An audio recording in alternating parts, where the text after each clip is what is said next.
Hello, everyone. My name is Tara Lynn, and today we're doing watercolor doodles. Before we start, I'll talk about the supplies that you need. We're working with watercolor, so you need to have your choice of watercolor.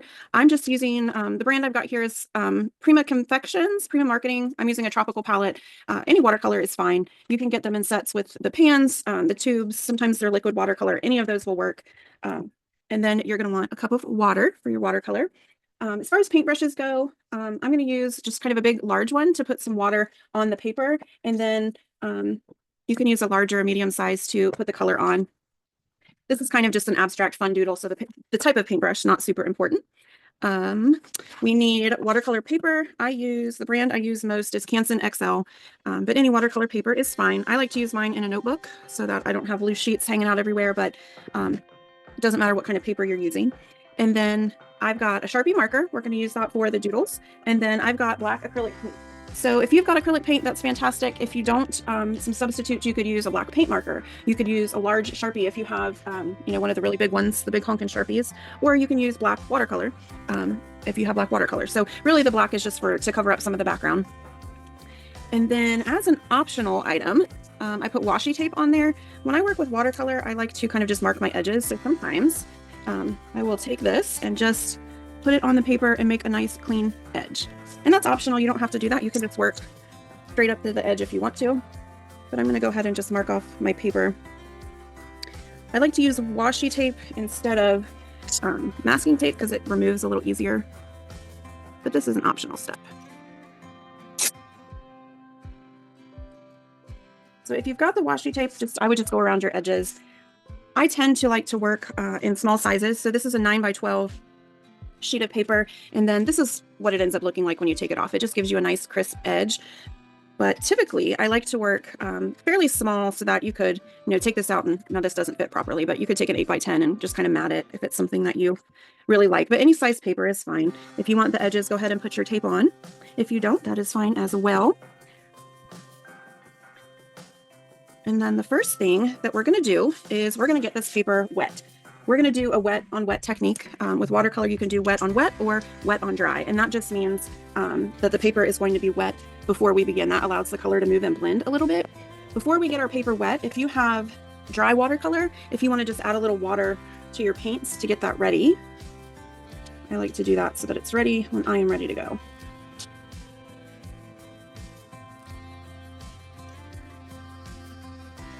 And then it doesn't matter what kind of brush you have, the bigger the better, but I'm just going to dip in here and I want to get my paper wet. Watercolor paper is going to absorb a lot of the wetness. You don't want it so wet that if you pick it up, it drips and falls off your paper, but you want it wet enough that it's going to move and blend your watercolor. So let's see if I can show on camera. So I've got a nice coat of water. You can see it in the reflection there. We don't want it to really pool, but you definitely want to make sure that there's enough wetness on there because we want it to stay wet until we're done working with it.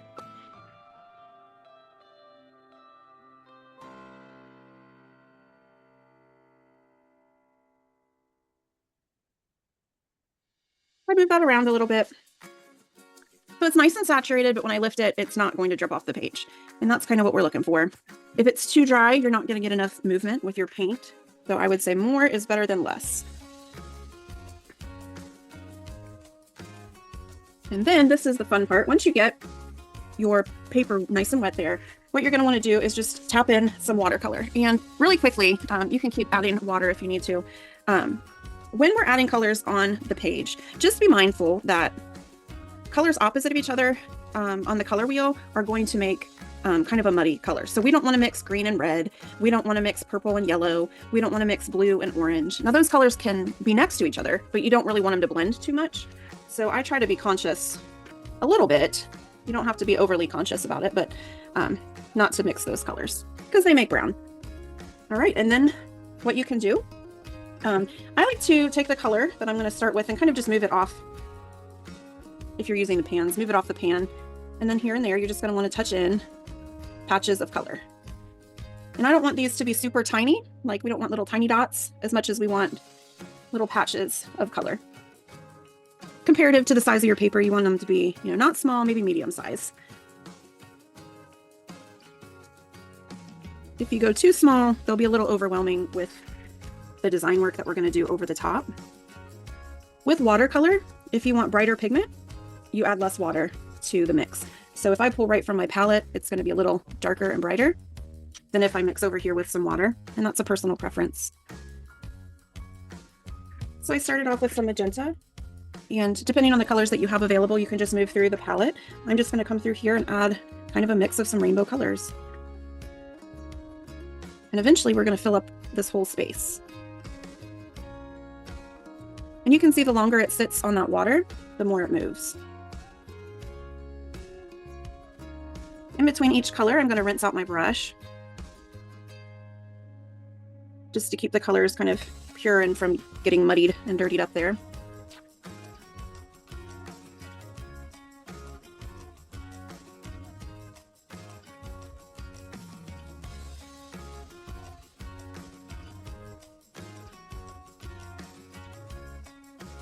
You can limit your color palette if you want to, but that's completely up to you. If you want to use a rainbow of colors, feel free to keep moving through your color palette.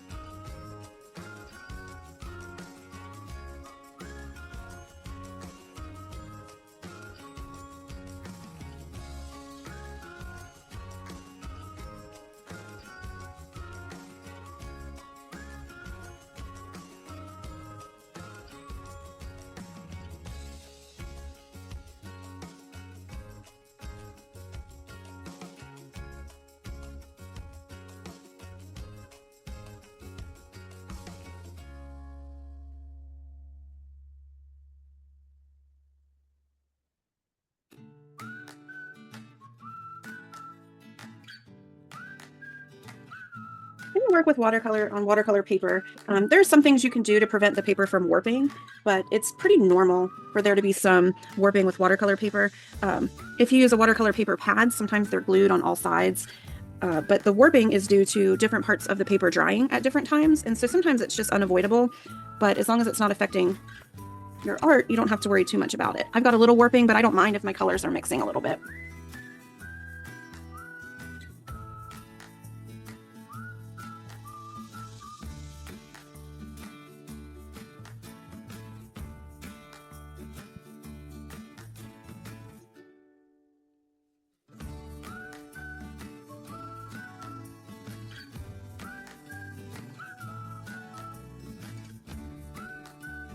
And just to show you, I've got a little bit of pooling here in the middle, and that's just from where there's too much water. And so I can take a paper towel and kind of lift some of this. You can lift watercolor before it's dry. So if you've got any of that going on, you can always just lift a little and then apply less water in that area. But you can apply pigment right over the top of that. And I'm just going to keep going with my colors until all of my white is gone.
Most of your white is gone, we're going to let this continue to dry a little bit, to blend a little bit. One of the tools I recommended was a heat gun or a hair dryer. It is kind of optional, but we're going to want our our watercolor paper to be mostly dry before we continue with our Sharpie doodling. And so I'm going to set this aside for a minute and see how much it dries on its own. And then we've got a design here, and you don't have to pre-sketch your entire design if you don't want to. But sometimes it's helpful just to get a feel for what you're doing before you do it. So you can do this with a pencil or a pen or your Sharpie if you want to, but you kind of want to plan out your design. So on my sample here, I've got 5 flowers and they vary in size. And when we doodle on our main piece, we're going to start with the uppermost layer because that's the one that's not going to be blocked by anything else. So just decide kind of the layout of your piece. I know I'm going to have flowers of different sizes. So maybe I'm going to vary the size like this. When you're creating, typically odd numbers look better to our eye, but that's up to you. Filling the space is important, so you want some nice big ones and some smaller ones. Once you kind of get a layout, and you don't have to do this on your doodle paper, we're going to start kind of, I hate to use the word Zentangle because that is copyrighted, but we're going to kind of tangle and doodle, and I'll show you how I created the flowers that I've got in the sample. But it's a good idea just to kind of have some general shapes in mind before you get going. I'll leave my sample here as a reference as we move forward. And let's see, I didn't talk nearly as long as I thought I would. So we've got some moving and blending. Actually, this area in the middle where I've got some pooling turned out really pretty. I'm just going to tap some of this paint out. And then what I like to do, because I'm impatient when I work with watercolor, is I just get a hairdryer or a heat gun. If you've got a cool setting, that can be handy. And then I'll raise it up. I don't want it to be too close to my piece because it'll move the water around. But I'm going to go ahead and dry this. And then if you don't have a heat source or a fan or anything like that, I'm just going to give you about 5 minutes here for your piece to dry, and then we will continue. So if you are able to dry with me, dry along with me. If you are just going to let it sit, you can take a break, go get some water, stretch your legs, go to the bathroom, whatever you need to do, and then we'll start back in about 5 minutes.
All right, so I'm dry, and I'm going to move on to the next step here, which is my doodles. I'm just going to turn mine portrait way, but you can work landscape if you'd like. It's just easier for me to keep on camera here next to my sample. I'm going to go ahead and sketch with my Sharpie because otherwise you're not going to see my drawing on camera. Feel free to sketch with a pencil first. If you're more comfortable doing that, you can always go over it with your Sharpie after the fact. But the first thing you want to do is decide where you want your top flower. It doesn't have to be the same as mine. I'm going to start up in my top upper left corner and kind of work my way down the page, just like my sample. But you can start with a small flower, you can start with a large flower, but the first thing we want to do is our center. And so I'm going to sketch a circle. Keep in mind, we're doodling. Your circles don't have to be perfect, okay? So I'm going to start with my large flower up in the upper left corner. Leave room for petals, okay? Or I guess it's not my large flower, but my upper left flower there. So I'm going to make a circle. And we do need to add the petals before we move on to the next step because we're layering. So everything's going to be underneath the previous layer. So just decide what you want your petals to look like. On my sample, I've got some loopy petals. You can make them a little more realistic if you want to. I'm going to change the shape just so I don't have two pieces with the same thing.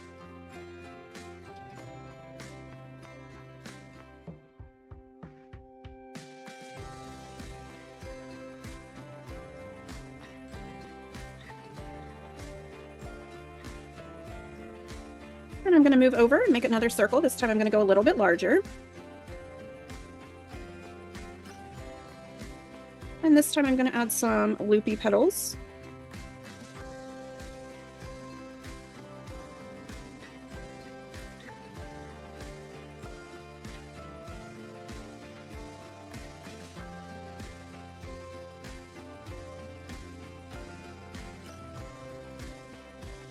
There's always one when I doodle. There's always one that doesn't fit. Next, I'm going to move on to these kind of funnier shapes over here. And the way I started this flower was with a small inner circle. And then the inside petals are almost like an elongated heart. So I went up, did my heart shape, and back down. And so unlike these, I'm going to leave a little room in between each one.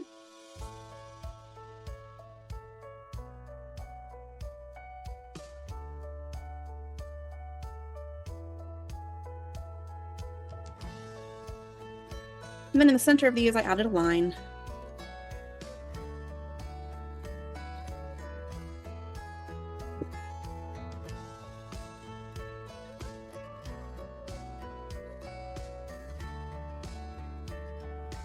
Around this shape, I just kind of came in with a wavy line to give my flower its outline.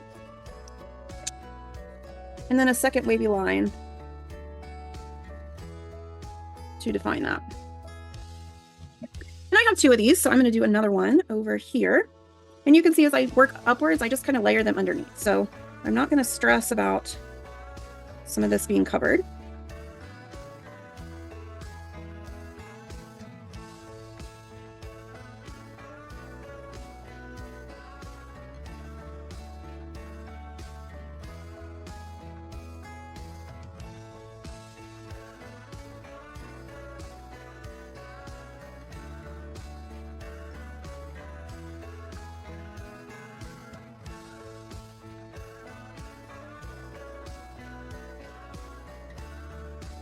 And as I'm working, I've got some empty space down here, but I also have some space up here. So don't be afraid to fill some of that space with flowers, depending on how much room you have. When you doodle, it's kind of a work in process.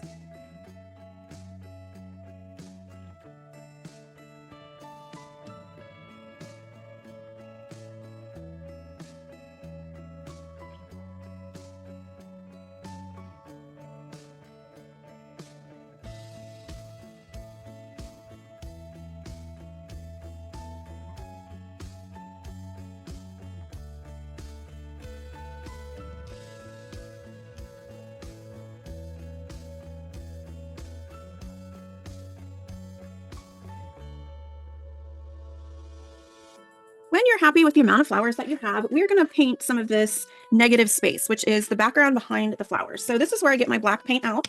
If you don't have black acrylic, again, this is where you can use a larger Sharpie, you can use a paint pen, you can use your black watercolor, but I'm just going to start filling in some of this empty space, and I'm going to leave the flowers. And so choose a paintbrush that fits kind of the size of the space that you're working with, but I'm just going to start covering up some of this background. Sometimes this can be hard to do, especially if you fall in love with your background. It's hard to say goodbye.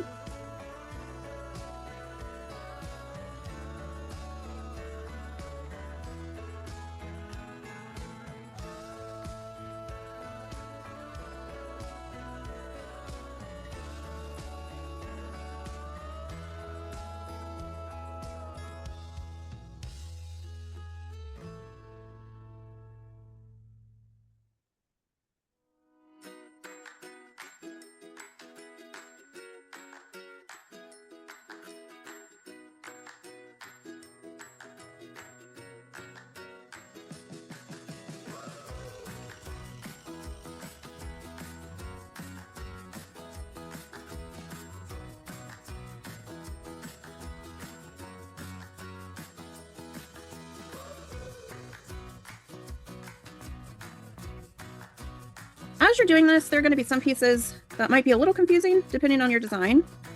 Just go with it. What I'm not going to do is fill in anything inside the flowers. We're going to do that with our own doodles.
Usually if you're working with acrylic paint, it doesn't take too long to dry since that paper is so absorbent. Just be cautious as you move on not to put your hand or your arm in any wet paint. But now what we're going to do is doodle. So what we've got here is fun and it's okay. But the more line work that we add in, the more your eye is going to pay attention to the rainbow in the background.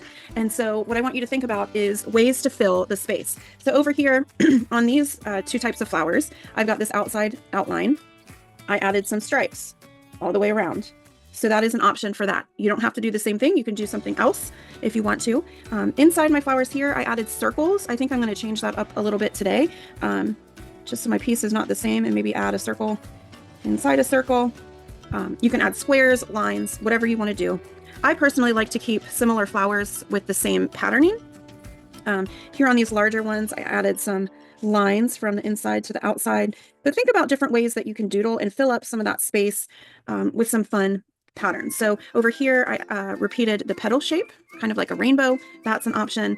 You could add sideways lines. I think I really like the way these lines look, lines coming out from the inside, long ways versus the sideways. But you can decide what kind of doodles to add to your petals. And the idea here is to fill up a lot of this colorful space with line work. And it doesn't have to be all straight lines or circles. You can do doodles, you can do patterns, swirls. The sky is kind of the limit.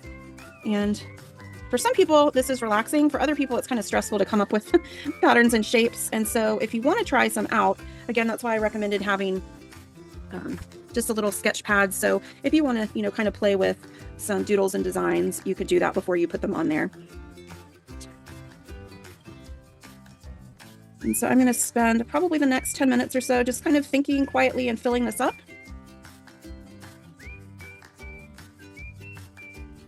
Feel free to use the same designs that I'm using or change it up and make it your own. Hearts, stars, swirls, checks, lots of different options.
getting close to being finished here, and I'm just going to show you kind of why I love using the washi tape. And again, this was optional, but when I remove it, I pull away from my design really slowly, and it just kind of gives me a nice clean edge, which sometimes this is my favorite part.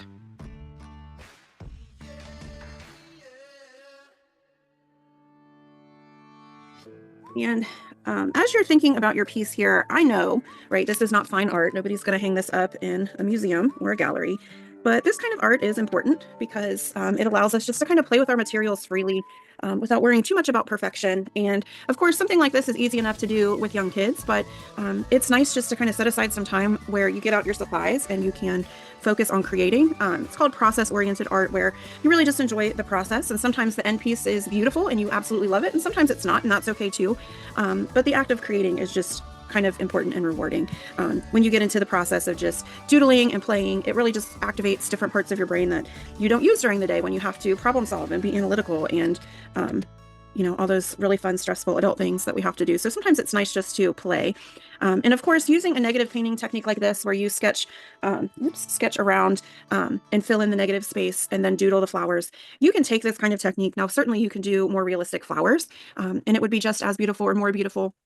You can change up the design. It doesn't have to be flowers at all. So there's lots of things that you can change about this, still following the same steps and coming up with beautiful things.